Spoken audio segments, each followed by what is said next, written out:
Welcome to MTG Ectoplasm, your home for Spirit Tribal and Magic the Gathering.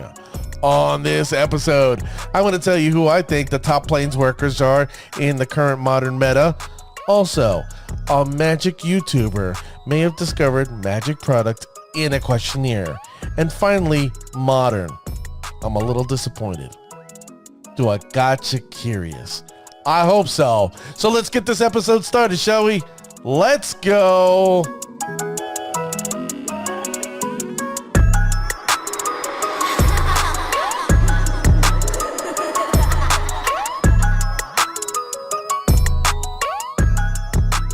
Thank you, ladies and gentlemen, for joining me on this episode. I am your host, White, aka D Blanco, a medium that wears an extra, extra large. You can reach out to me on Twitter at MTG Ectoplasm. I would gladly appreciate it. Please follow. Then you can reach out to me directly. Email me at mtgectoplasm@gmail.com. Let me know how am I doing. Am I doing a good job, a bad job, or I shouldn't quit my day job? And then finally, mtgectoplasm.com. That's right, I got my own personal website where I put the latest and greatest episodes up there. And if you want to donate or sponsor this show, you can do that there. And I would humbly appreciate it. Now, let me begin by saying I want to thank the 1,000+ of you out there worldwide listening to the show, making it a worldwide sensation. I also want to thank a new country that's listening in, and that's Portugal. Obrigado por ouvir. That just means thank you for listening. All right? So now that the pleasantries are over and done with, I just have two minor requests from you, the listening audience. Just two humble requests. Are you ready? The first request I have is wherever you're listening to this episode or wherever you're listening to this podcast, do me a favor. Whatever streaming service you're using, there's usually a follow, subscribe, a like button. Hit that thing for me. I would humbly appreciate it because the fact that it just means more people are listening to the show.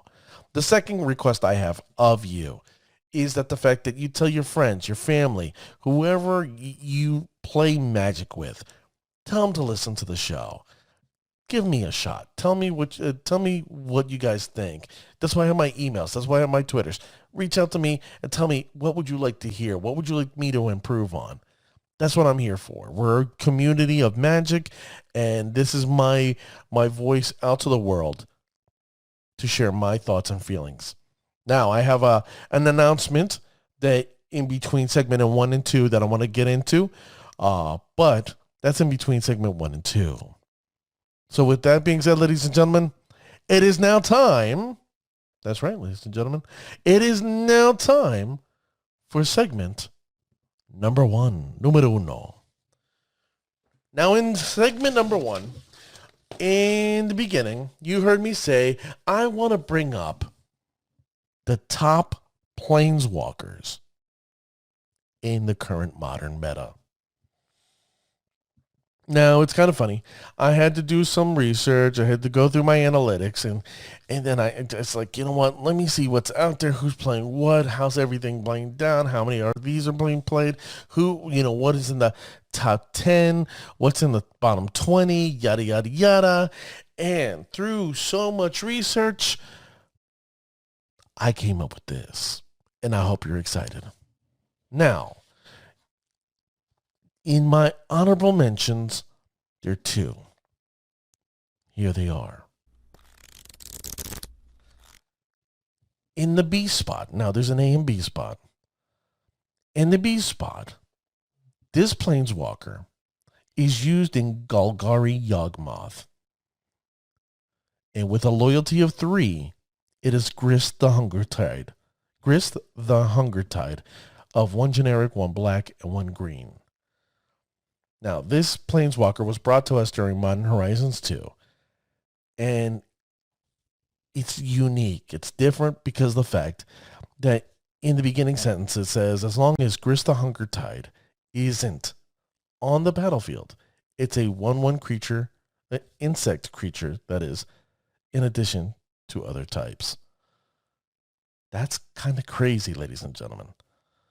If you think about it, you can fetch this just looking for creature search, or you can play it with a Coco. That's kind of scary. Now, in my honorable mentions A spot, the first spot, this card is being used in Green Tron. With a loyalty of 7, it is Ugin, the Spirit Dragon. Now, this card has been out quite some time and has been making noise here and there, causing pure trouble for us, the Spirit Tribe. Now, the part that I don't like about Ugin is its +2 ability, where it deals 3 to any target. Now, unfortunately for us, the fact that it can do 3 to any of our creatures, it's devastating because the fact that all our creatures have a small booty, usually a 1, a 2, or 3. And without lords, it gets worse. Then you got to consider, even though we have hexproof, its second ability, the -X ability, exile each permanent with the mana value X or less than one of more colors. That sucks, because that basically can nearly wipe out our board. Even though as powerful as Ugin is, it is not the top, doesn't sniff the top 5. It's in the honorable mention section. So, ladies and gentlemen, I hope you're curious. I hope you're going, holy crap. Grist the Hunger Tide, it's an up-and-coming card, and it's fun to see. Ugin, the one of the few cards that we struggle with, hands down, with the Spirit Tribe.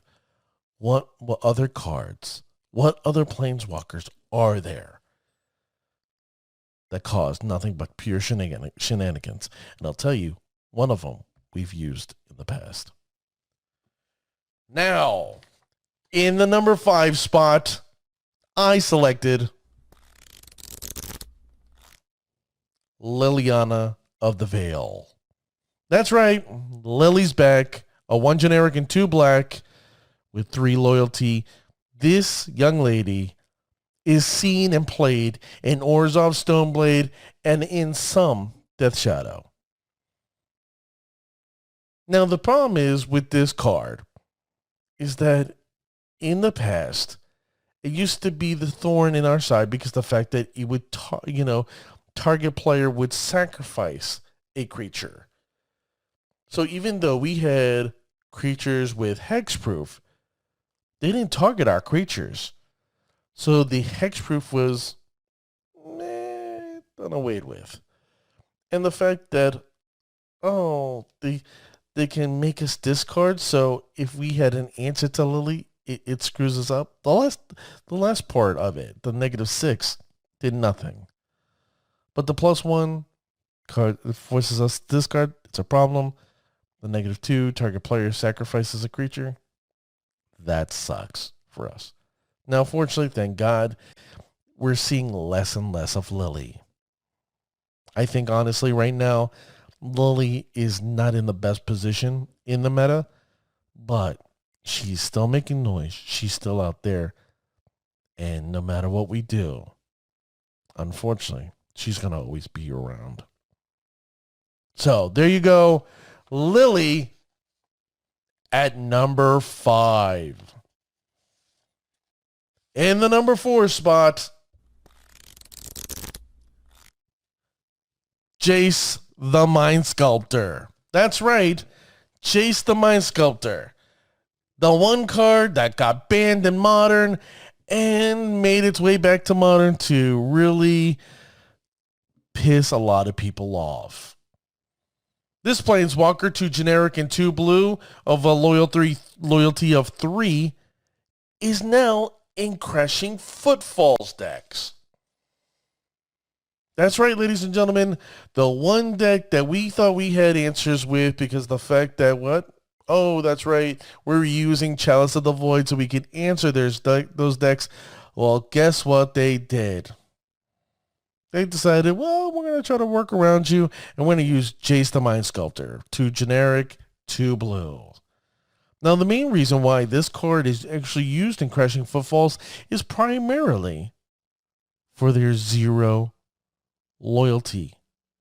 And the 0 loyalty is draw 3 cards, then put 2 cards on the top of from your hand on top of the library in any order. So basically, it is nothing more than a brainstorm. In Modern, that has been banned in other spots. Yeah, that brainstorm. But thank God it's a little slower than just 1 blue mana.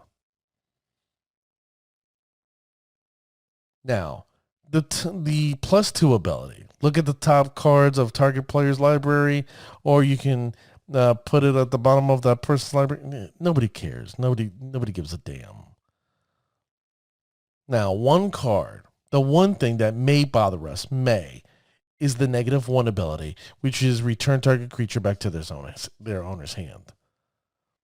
Now, if you've seen the current build that Dr. Queller has, he has 3 phantasmal images.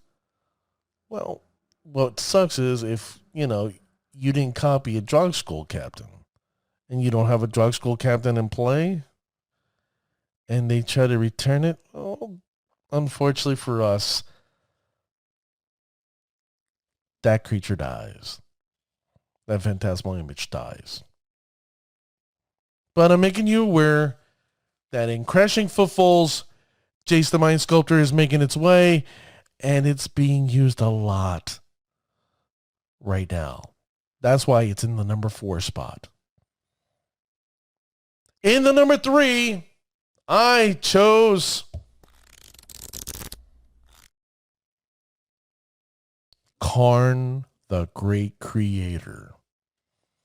That's right, Karn the Great Creator. Now, I know some of you are like, well, Karn should be a little bit more up there. For 4 generic mana and a loyalty of 5, he can do quite a bit.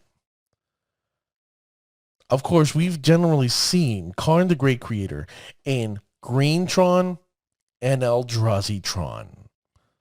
But what I'm finding, ladies and gentlemen, is that there's a new deck that's picking this card up. And that's Amulet Titan. I was completely unaware. When I started doing research, I was like, are you kidding me? I couldn't believe it.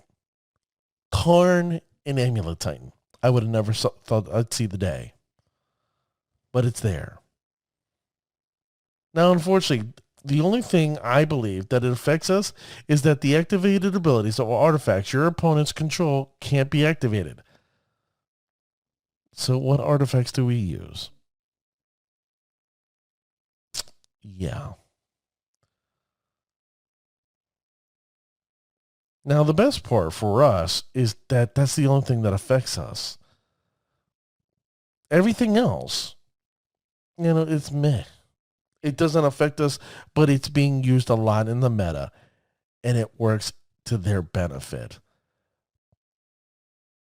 It works a lot to their benefit so they can sit there and find their way to the victory, to get their victory by using its potential abilities. And since it's used a lot right now in G-Tron, Eldrazi-tron, G-Tron, E-Tron, and Amulet Titan, this is a Planeswalker you shouldn't underestimate. In the second spot, I selected... It's kind of funny. In the 2 spot, it's Ren and 6. That's right. Ren and 6. The 2 mana Planeswalker, the 1 red, 1 green, the loyalty of 3. Hands down, I personally hate this card. I loathe this card with all my heart. This card right now is being used in Werberg, Elementals, and Scapeshift. That's right. Scapeshift. A deck that we barely seen, but now because of Warborg and also Elementals, the Elemental Tribe deck. It's now being seen. Now they're using Wrenn and 6. Now, their +1 ability doesn't affect us too much. Return up to one target land card from your graveyard to your hand. Doesn't affect us. The part that does affect us is the -1. Wrenn and 6 deals 1 damage to any target. As I stated previously, is the fact that with Ugin, the booties of our spirits, unfortunately, are tiny. We have tiny booties. And because we have tiny booties, that means they can be targeted and they can be killed. So unfortunately, that sucks. And depending if they have some way to, let's say, play an instant or sorcery, they can use the last ability with Retrace to cause more problems. Now, there's a particular white card that I'm trying to ephemerate. That's it. They can use ephemerate again by using last ability and then using Fury. They can ephemerate the Fury to do not only 4 but 8 points of damage to our creatures. I'm just bringing that up because I just did an episode on the Elemental Tribe and how wonderful that deck plays. And I understand why Wrenn and 6 is being used in that deck.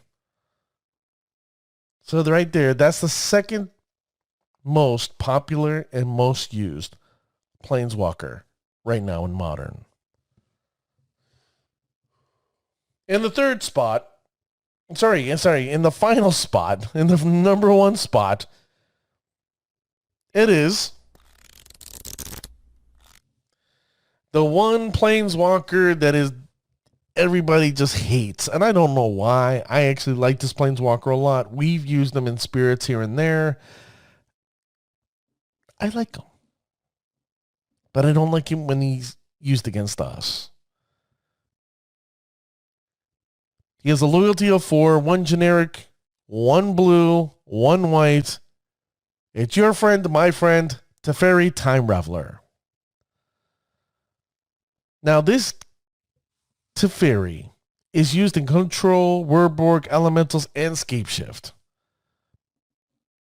And we did use them in Spirits.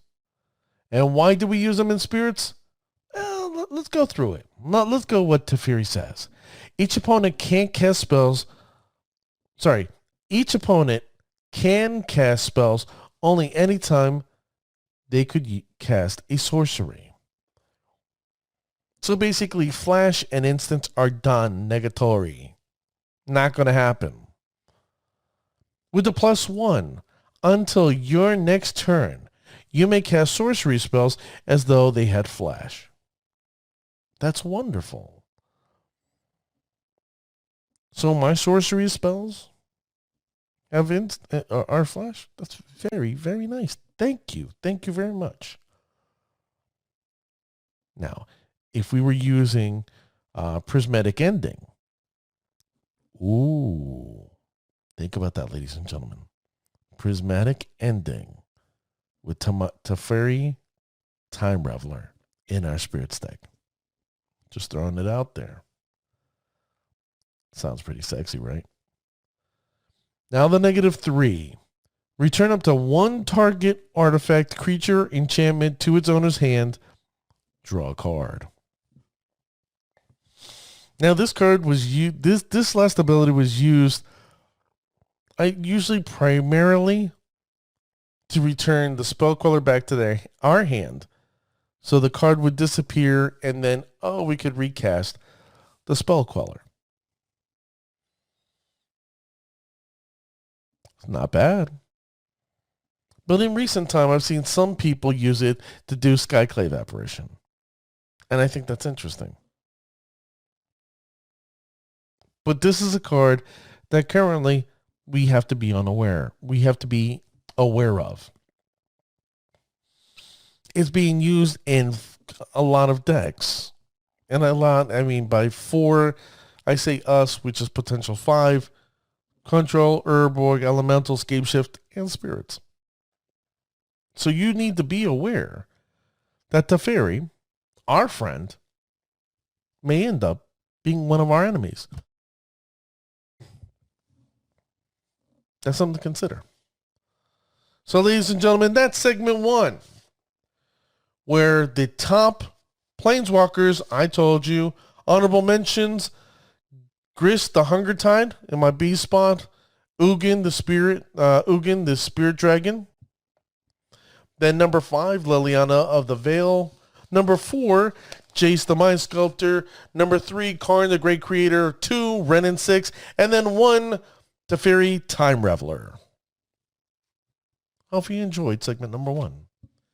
Now, before I get into segment number 2, I don't know if you heard our last episode, or my last episode, but August 16th, mark it down in your calendars, it's supposed to be my 50th episode. I'm making it my 50th episode. And I'm doing something big. I'm doing something grand. I'm teaming up with Rec Productions. You've heard me talk about them before in previous episodes. They're friends of mine, James and Kelly. And we're getting together, and they're going to help me stream my first episode live on Twitch. That's right, ladies and gentlemen. Not only do you get to hear this podcast, but you get to see this podcast firsthand at Rec Production Studios. I'm excited. I got a little backboard. I got myself a little coffee cup. I may have a little other shenanigans. Who knows? But I have a special guest, and it is a Spirit Master. I'm not going to let the cat out of the bag until my final 49 episode. I hope you stay around because I'm excited. I'm giddy. The people at Rec Productions are excited. If you want to check them out, that's recproductions.com. That's WRECK, the letter D, productions.com. They do podcasting, video stuff. Well, if you're like a rock band, rock star, movie star, you want to film something, these are the people that know how to do the stuff right. Big fans of theirs and big friends of mine. Especially since we do a show with each other on Thursdays, 9 p.m. on Twitch, Thursdays. You got to check it out. Rec Productions, their channel. Now, in segment number 2, here are my hands. A YouTuber, a magic YouTuber, whom you've heard me talk about before. I'm a big fan of his, and he's from Canada. This individual, who I'll give him 100% credit if this ends up being a true thing, a true magic product. That individual is the Magic Historian. That's right, the Magic Historian. I would recommend looking him up. Follow him on YouTube. The gentleman provides great content, even though he has purple hair. I have black and white hair, so who am I to talk? But he provides great content and lore. So if you're a person who likes lore and learning the backstories of certain things in Magic the Gathering, he's the one to go to, and especially rumors. He grabs these things left and right, usually just before I do. And it annoys me because it's like, damn it, I had it in my hands and you did it before me. Annoys me. But I have to give credit where credit due, and that's to the Magic Historian. So, what happened is that the Magic Historian decided that he was going to do a WotC questionnaire. And in this questionnaire, They tend to ask you things like, what do you think of their products? How do you think things are going? What things would you like to see? There's we have ideas for particular products. How about this particular product? Would you be curious to see this particular product? And they named a particular product. Potential product. Let me just put that there. Allegedly a potential product. Now, WotC doesn't just do these things willy-nilly. They just do it to make sure, like, ooh, should we go out of our way to print this product? Or the fact that they've already printed the product ahead of time and wanted to test the waters and say, are people ready for it right now? Or should we hold off a little bit more to make sure the climate is correct when we do it, so people are, enthralled, excited, they're elated to buy this product. Now, I know some of you are going, Dwight, enough already. Tell me, what is this particular product that this magic historian is talking about?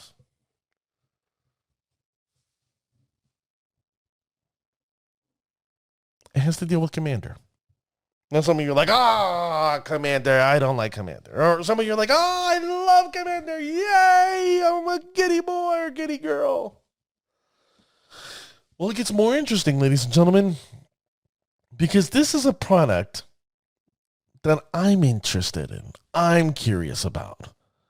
Because it has to deal with, and this is the product in general, Planeschase Commander.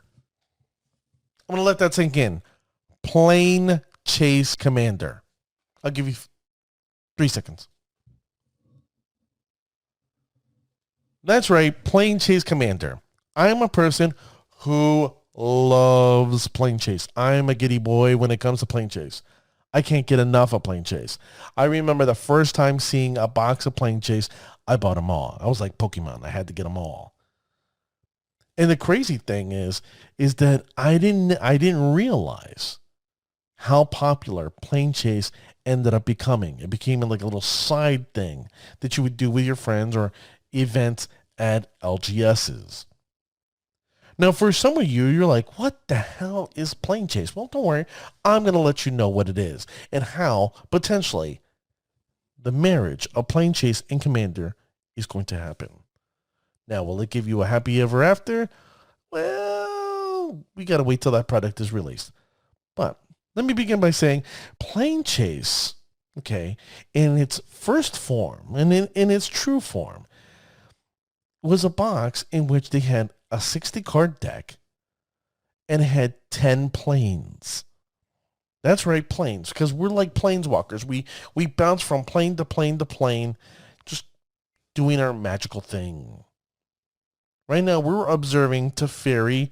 Kind of weird that I just did an episode of it. But watching Teferi, Liliana, Karn, we get to watch these characters go through different planes and learn to live and adapt and fight and battle and love and so on and so forth.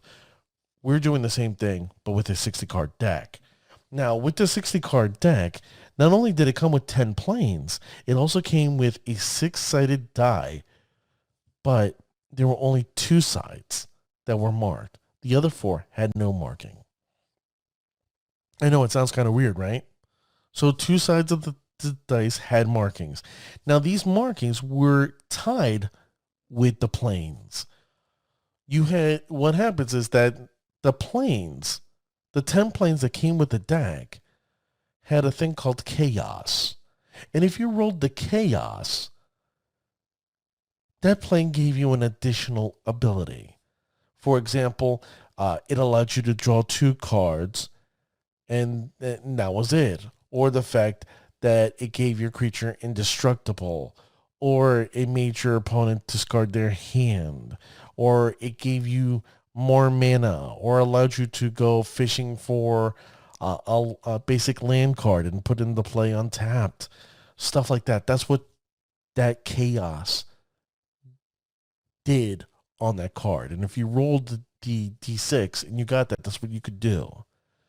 Now, the other marking that was on that dice was a planeswalk, meaning that you could go from one particular plane and go to a different spot. So one moment you're in the world of Zendikar, and then you can find yourself in a marketplace of Kaladesh. Next thing you roll, and then you're in the harbor of Ixalan.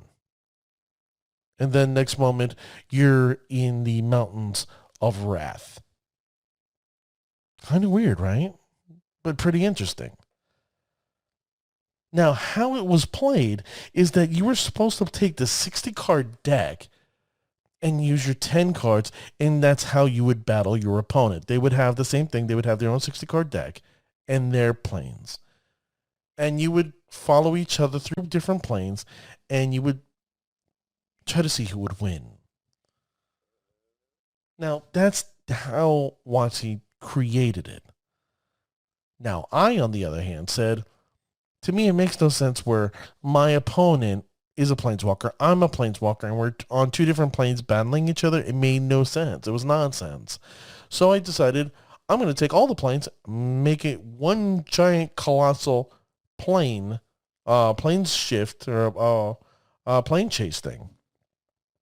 And if it was negative to one person, oh well, they better roll the die and planes walk out of there, or if not, they're going to find themselves stuck. And it led to really interesting and also some bad gameplay, but it was a lot of fun.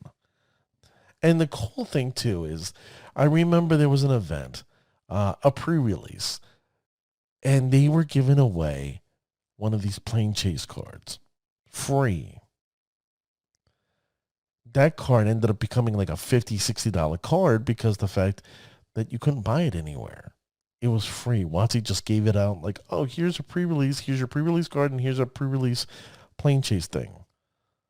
And most people didn't give a damn. They threw it out. They wiped their back end. And I kept mine. I had no clue what it was for, but I was excited for it. And then later on, they ended up making more and more and more. So I think there's like an additional maybe 7 or 8 other planes that are not part of the package. Now, originally, when Planechase 1 came out, there were 4 decks and 10 planes in each deck. And they ended up making Planechase 2, which you had 4 more decks with 10 more planes within. So you had a total of, I believe, 40 plus planes that you could travel through.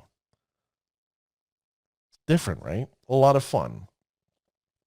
And then with all the little other ones that you try to, that you go to events and you'd get from WotC, it made the experience exuding. It's one format that I can't get enough of, and I wish WotC would make more. But potentially they are. But they're going to make it now specifically for Commander. That's right. This breaks my heart a little bit because I'm used to playing 60 card with Planechase. But they decided in their infinite wisdom, they're going to go for Commander. Why? Because Commander is the most popular format in all of Magic. Now, what we will see is that these Planechase cards, these planes, will do something specific with the Commander, saying, oh, well, when you roll a chaos, your Commander is unblockable. Or if it maybe does that Teferi's protection where it gives your creatures phasing. They could do different things specifically for that particular deck that's used for Planechase, for that Commander Planechase. Now, to me, that's disheartening because the fact that I would like to add them into the group of Planechase cards I have, but there's a reason why WotC may end up making this. Because what happens is that they can only make a certain amount of money with Commander. They can only make a certain amount, they're constantly having R&D, make cards up, yada, yada, and then they have to reprint cards. Now, as we know, I know, we both know, and the person that's listening to the show in the background also knows that the fact that as soon as you get like one of those pre-constructed kits, you rip it apart, and next thing you try to buy other cards or trade with your friends to make that deck much, much better instead of keeping it in its standard form. So how much money does Matsi make after that, after they sell that kit? Not much, because the fact that we're buying them for what, $20, $40, $20 or $40? So Watsi doesn't make anything after that. So they're thinking, hey, how can I make money outside of just selling cards themselves for that particular deck?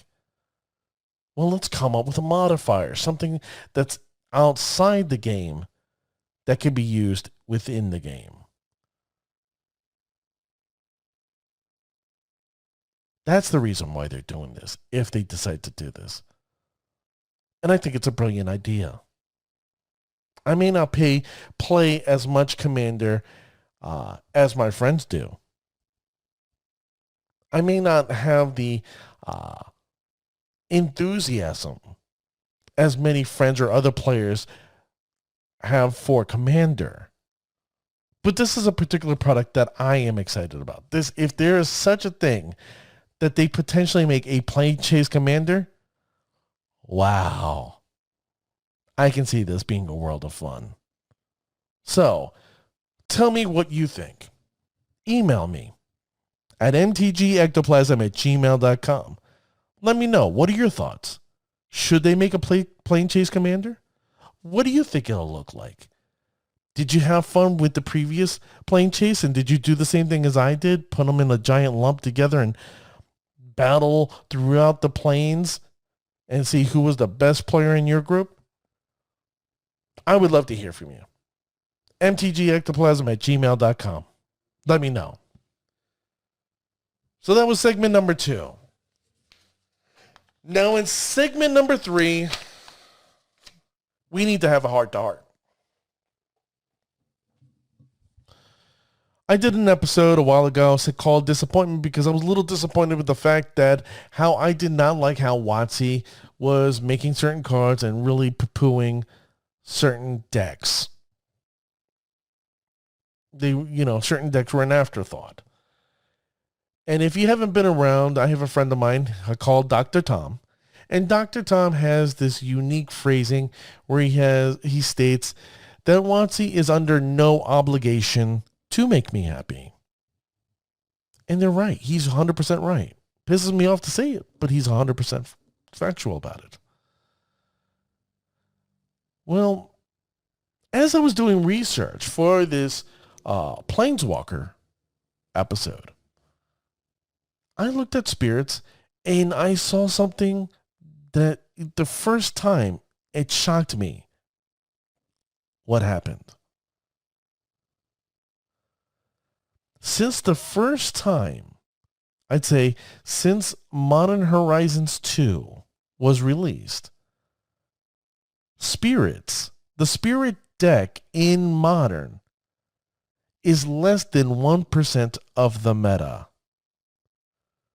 Last week, Spirits was the 11th most played deck, and now it's the 38th most played deck in Modern. Now, 38th, but it's tied. It's tied there with a whole bunch of other decks. Now, I know some of you are going, well, Dwight, you know what? The meta right now is not in a great position for Spirits. Okay. There's so many other decks out there. There's more fun decks. You said it yourself. That Elemental's tribal deck, it played like butter. I'm not going to say it was a no-brainer deck, but it was one of these decks that you fell in love with. I'm not going to lie. It's the truth. I enjoy that deck. But I don't give up my deck. I don't give up spirits at all for the next hot, sexy thing. Because guess what? The grass isn't greener. The grass isn't always greener on the other side. Because there's potential, something may happen eventually that may cause that deck to go down like ours. And I know many of you are going to be going, Dwight, it's the meta. It's the meta. Why are you arguing? Why are you being upset? Why are you being disappointed? What's going on from being 11th to 38th? And you know what it is, ladies and gentlemen? I have pride. I don't believe in giving up. I'm the type of person that gets, punched and I get knocked down. Well, I get back up and I keep moving forward. And I keep on moving forward. I get knocked down, I get back up and move forward. If I'm going to fail, I fail forward. I never fail backwards. And I say this because I think spirits still can be played in modern. And I don't want anybody to give up on this deck. What I think we need to do, and we need to take a heart and, be honest with ourselves. Take a heart, look at our hearts. To be introspective on this. I watched an individual the other day. He said something brilliant. He said, you know what's kind of funny? That our nose is above our mouth. But if we didn't brush our teeth for like 4 or 5 days, everybody around us could tell us that our breath stinks. But it's kind of funny, our nose can't tell us, even though it's above our mouth, that our breath stinks. Can't tell us. So what does that mean? That we need to look within ourselves, take an introspective of ourselves to find out why we stink. Now, I'm not going to sit there and tell you, it's you, the player, who sucks. Never. I will never, ever do that. That's awful. That's an awful thing to say to a person. But we need to look at ourselves and go, what's going on? What can I do to better myself, to better this deck? Is it the deck itself, or am I, doing some stupid misplays? Am I not, am I thinking one step ahead when I should be thinking 3 steps ahead? What am I doing? And what I'm going to ask you, ladies and gentlemen, is that I want you to look at this deck. I want you to look at your Bant deck. I want you to look at your Azorius deck that you're playing in Modern. And I want you to think about it. What would you do to fight in this meta? What would you add in your sideboard? Hell, if you don't like how it plays in the main, your main deck, what would you change in your main to better it, to make sure you had the potential of victory? If you're saying too slow, fine. That's cool. What's stopping us from adding mana dorks? Nothing. What's stopping, if they're killing our creatures, what can we do to make them stop killing our creatures? Counter spells, hexproof, one more. What I'm asking you, ladies and gentlemen, is that it is now time to take a heart-to-heart and look and adapt and find the answers we need in Modern to get our victory. If we can't adapt with the current deck that we have, then it may be now time to rebuild and rethink spirits. I don't think it's necessary. You'll hear me out right now. I don't think we need to rip spirits completely apart 110% and then rebuild. I don't think it's necessary.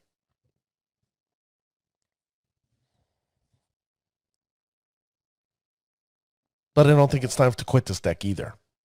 I think this deck is real. I think this deck has potential. There's so much opportunity this deck can do because of the fact of its interactivity against our opponent and the fact that we can protect ourselves with hexproof or indestructible.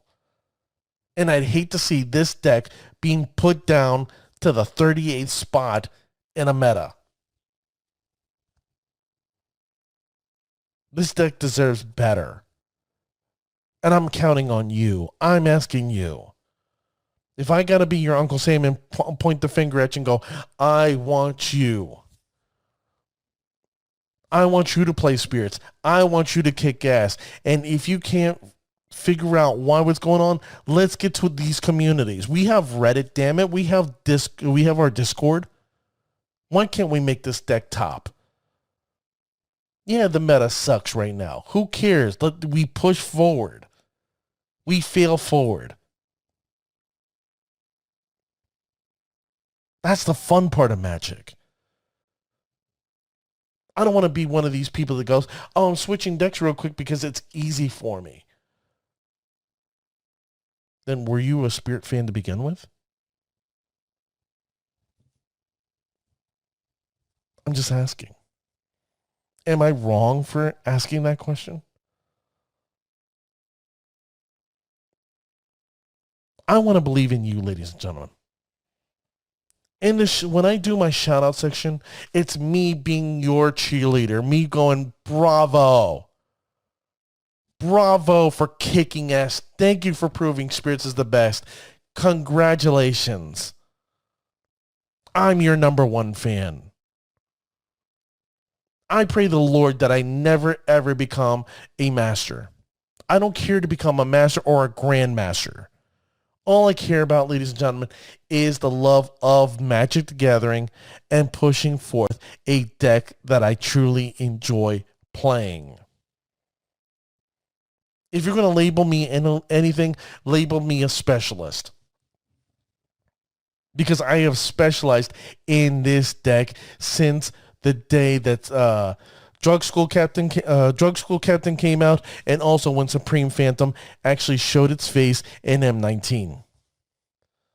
When the modern deck actually took root for Spirits. I'll be that specialist.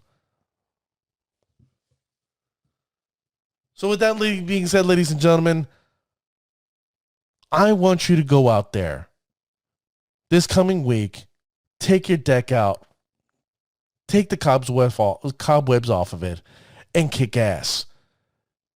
And do research. What do I got to change? What do I got to adapt? What's going on?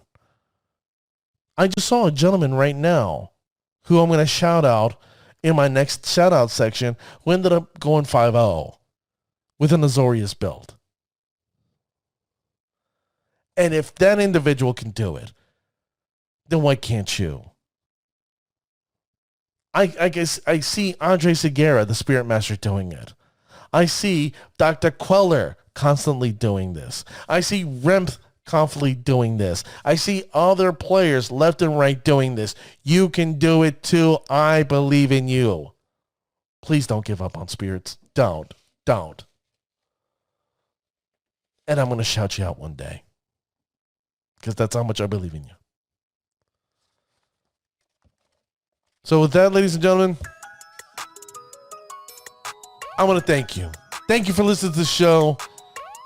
Thank you for being around. I appreciate it. So when next time you're kicking your opponent's ass, make sure you make them say, that's bullshit. I'll see you guys next time. Later.